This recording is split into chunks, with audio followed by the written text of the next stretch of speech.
let's step back a little bit and understand what it's really about. People like to call this campaign finance reform. Those aren't words I like to use, because I think that's like talking about an alcoholic as somebody with a liquid intake problem. That's a very, very sterile way to talk about a fundamental problem in our democracy. And that problem you can really understand as a problem of equality. I'm not talking about wealth equality. I'm not talking about speech equality. What I mean by that is the equality we're all supposed to have in a representative system. In a representative system, your vote, your voice, your power in that system is supposed to be the equivalent of mine.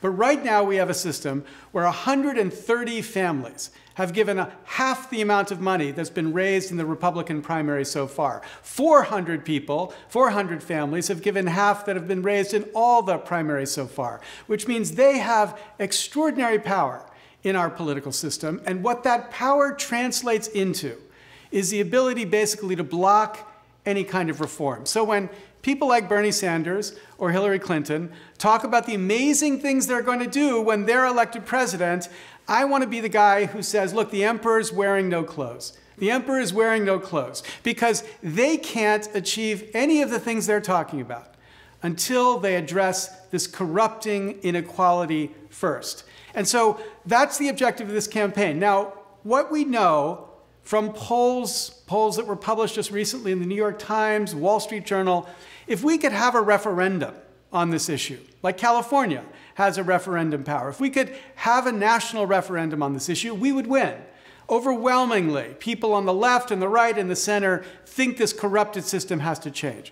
But we don't have a referendum power in the federal Constitution. We're not going to get one anytime soon. And it's probably a good idea. I've lived in California. I can see how crazy that system can be. But the point is, we need a way to represent in this referendum-like way what the people want. And so we found a way to hack a referendum into the system. And that is the referendum candidate. So what I've said is I will run, I will be elected on one issue, this foundational issue. When we pass the reform that we've described, I'll step aside. And the vice president, whether it's Hillary or Bernie or someone else, will take over and run an administration, but now with a Congress that's actually free to lead rather than spend its time following the lead of its funders.